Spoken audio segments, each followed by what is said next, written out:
Even when you put stuff in, eat, whatever, drink, the brain wants it first and foremost to actually fuel and drive the body. It's that simple. So you've got to be really careful. And a lot of things can cross the blood-brain barrier within the brain. It's only one cell thick. So you have to be really careful there. Anything can do it. Okay, and basically, how do I get the best results out of having fats, protein, veggies, salads, fruits, starches, and then what's the best way to have them? Okay, so another question to go on forever. Best way, I always say to people, every meal needs to start with some type of protein and fat, first and foremost. If you look at all the reports and reviews within literacy, naturopathy, nutrition, all that stuff, it's a must. Not every meal, but you need to have at least 3 meals a day that need to be at least, for the average person, 30 grams of protein. Fat, it's a very controversial thing. I find the more fat, the leaner I get, the fuller I feel more focused and better. I synthesize more protein, more vitamins. I just feel better overall, more energy, more hormone drive, testosterone, estrogen, progesterone, all that stuff. Cells are able to detox and flush a lot better with their electrolyte balance within the bloodstream. So the brain is 30% basically deep sea omega-3 and you got land omega-3 as well, and then different types of 6 and 9. But 3 is the most important.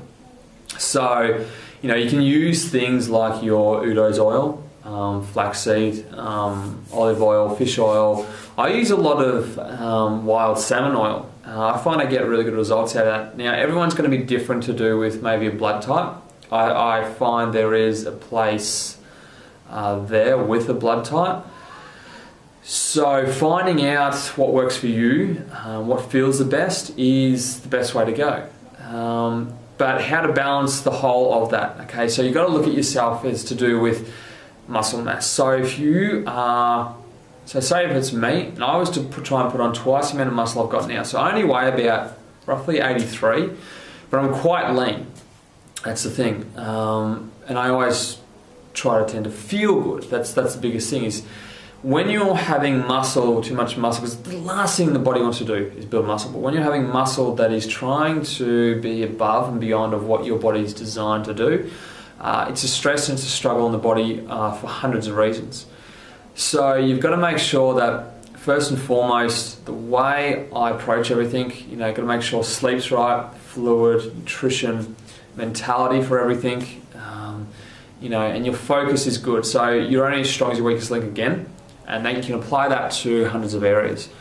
So if I was to say then, so if you look at superfoods, which was one of the other questions, superfoods, everything is so marketed now that we are getting so lost and so caught up in everything that it's pretty simple. I mean, if you think about it, intellectually we are all born a certain way, literally. And you'll know that from everything you read, right? So literacy and numeracy, all that stuff, and how well you're able to remember things short term and long term. That's great. If you find that stuff starts to deplete or not go as far as well, whatever's going on, just the basic things will help. It's amazing. It is proven that protein helps to regenerate, resynthesize, help to communicate the brain, regrow stem cells and neurons. So the more protein, the better you feel. But if you're having so much, you're training so much, you've got so much muscle mass, it's just an extra strain on your body again. I mean, you're causing so much oxidative stress, oxygen damage on your cells of the whole of your body if you're training so much that your body's not able to recover on any level. You're just and you're actually, if you train so much, your body's in a constant state of being in acidity. So you need to then look at that and go, okay, well then if I start to alkaline more, but is that the real answer? Is that the thing? Maybe I should just train less, or maybe I should, do a bigger workout on one day and then have maybe 2 days off to allow my body to recover. So everything has a place, but it needs to be structured. When you start putting in anything that is just man-made and processed, I mean, why we tend to create all these things, we tend to think we know better or are smarter than nature. It's ignorance, it's stupidity. We are not. we might have a brain to create this wondrous world of things in the last couple of 100 years, but you take that all away, we're still animals. The first thing we need is protein, and in the protein of an animal we eat is fat that's laced within that, and that's what we eat. First and foremost is what the body will need, guarantee it. And everything else on top of that, we would migrate through different planes, and we would basically have the occasional fruit and berry, and you'd find certain herbs and veggies that will grow on the ground and all that stuff. So very important things to know. So simplest things is everything. We're not that complicated. We have thousands, if not hundreds of thousands of different types of nutrition things and ideas out there these days, which are all devised around marketing. So you can get lost in there and do yourself more harm than good, because your body's still just an energy system that's trying to survive, that is designed for the man to give sperm to the woman to reproduce, and that's it. It's that simple. So sure, we have all the science there, but so many people that don't know it are getting it so wrong. I don't know everything, and I probably never will. I like to know a bit of everything, so at least when I come across something I can answer it. But knowing your body and how it functions and works is everything. So if you're to look at detoxing, greens, all your veggies are going to help to detox. It's that simple. Your fats, your water, your electrolyte balance, so all your calcium, sodium, potassium, magnesium, all that stuff's going to help. You can look at MSM, so methyl sulfur methionine, I think it is. So MSM, so that's a sulfur base. So sulfur is in your veggies as well, and it can help you can take it as a teaspoon, maybe once a day. But you only need to do it if you think you're really inflamed and things like this. It helps to purify and clean a lot of the organs and tissues of the body, blood streams and all that stuff, which is great. But enough water and fats and electrolytes are going to help to do that anyway. Lemon can, but some people can be allergic to lemon, and your body can become quite intolerant or have allergic reactions to things that you have too much of. Now, usually a lot of times it's going to be a protein, because we are a building block of protein cells. That's what our body is. With everything else that we add on top of it, just makes it to function and work better. We're still protein cells. So with that, this is why people are getting it so confused and so lost that it needs to go back to basics. So proteins and fats first. Trying to eliminate allergic reactions you have.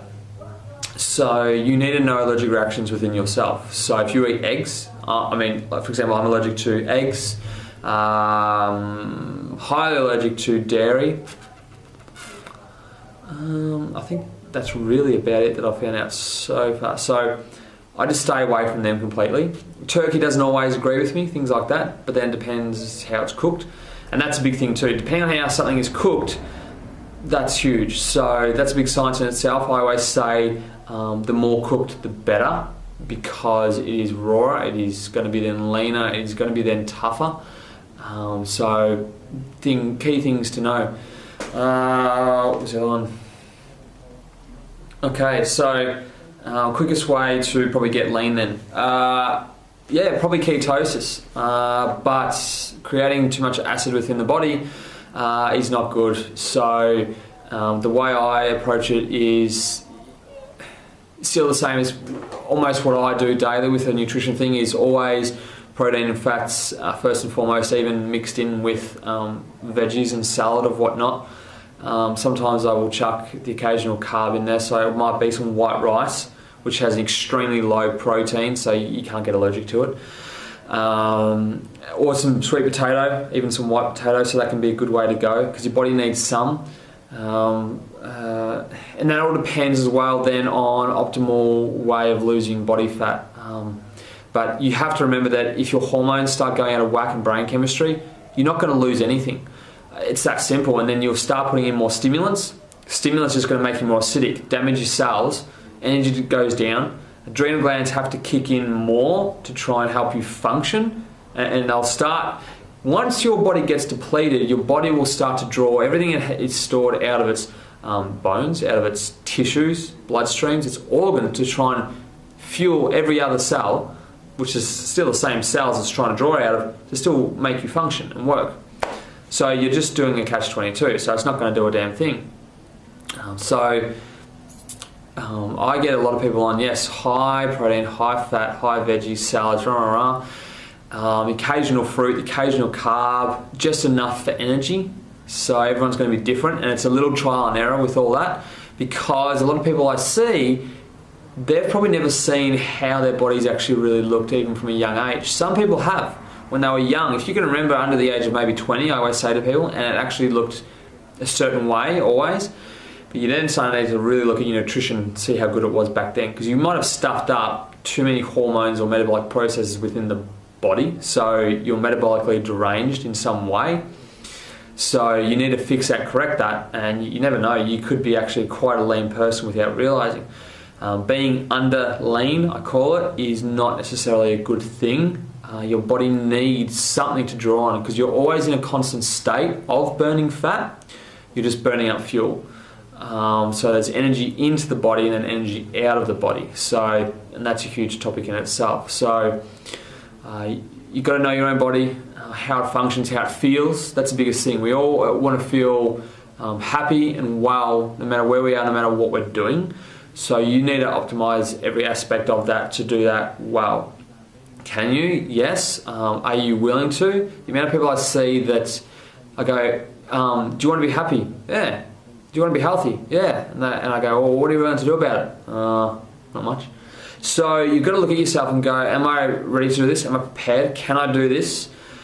You know, it takes time. Everything you do in life is practice of the mind. It's that simple. It's just practice and practice. I mean, the more you know, sometimes I don't know if that's always a good thing, depending on what area it's in. But if it makes you happy and healthy, that's all that matters. I mean, at the end of the day, no one really cares. As long as you're happy and healthy, that's all that matters, and you're getting through life, then that's great. But you need to start addressing everything and looking at yourself and going, well, and what I'm doing is working. And then you got to look and go, okay, what am I watching that maybe on videos that is actually guiding me? Is it guiding me in the right direction? Is it guiding me down the wrong direction? Because what works for one person will not work for you. So that's huge. That's a big topic in itself that could go on forever. So, you know, I found what works for me on every level. But when I sit down and talk to someone, you know, I talk forever. And they talk, you know, because it takes a while. And sometimes they don't even know themselves completely. And that depends on age as well. But, you know, women are designed to have babies. So for them to lose body weight can be harder. It's a challenging thing. And as you get older and you go through menopause, and after that, the body just flushes out a lot of everything. And you have to be very careful. And you have to put a lot back in. That's a huge science in itself. So I train a lot of women that are, you know, over maybe, definitely that are in that stage. So hormones are out of whack. The nutrition's not that great. And the problem is, this is the thing, your nutrition almost needs to be better when you are older. Because for women, because the body just doesn't want to hold on to it. See, man, you don't need a man around. You can just take all this sperm and just store it, right? Because a man can produce it like his whole life. So there's a big thing there, how we're created and what we're designed literally to do, but we're still just animals. So we need to start thinking like that and thinking, how can we best do that well. Alright, so variety in, okay, so how many days a week do I train? Rotation, exercises, okay. Alright, cool, rest, sets, okay. Okay, so everyone's going to respond differently to weight training on every level. So the length of a muscle fiber and the thickness and all that, and how much energy is within all the cells and all that, that's a huge thing. And everything you're doing before it. So nutritionally, sleep, energy, everything's all related and intertwined. So the best way to approach it is do a bit of research, you know, watch some videos of some really smart people. It is out there on YouTube. The stuff is there, you just got to know where to look. But best ways to approach it, just lift smart. Don't lift with an ego or pride. Leave it at the door. No one cares. If you hurt yourself, it doesn't matter. I mean, no one can fix you. You can only fix yourself in every shape and form. So you need to identify everything about you and get that functioning really well. and everything will just fall into place. And you get better results when you actually train, I believe, with lighter weights. That all depends as well on, yes, sure, genetic types. But in a sense, most body types are going to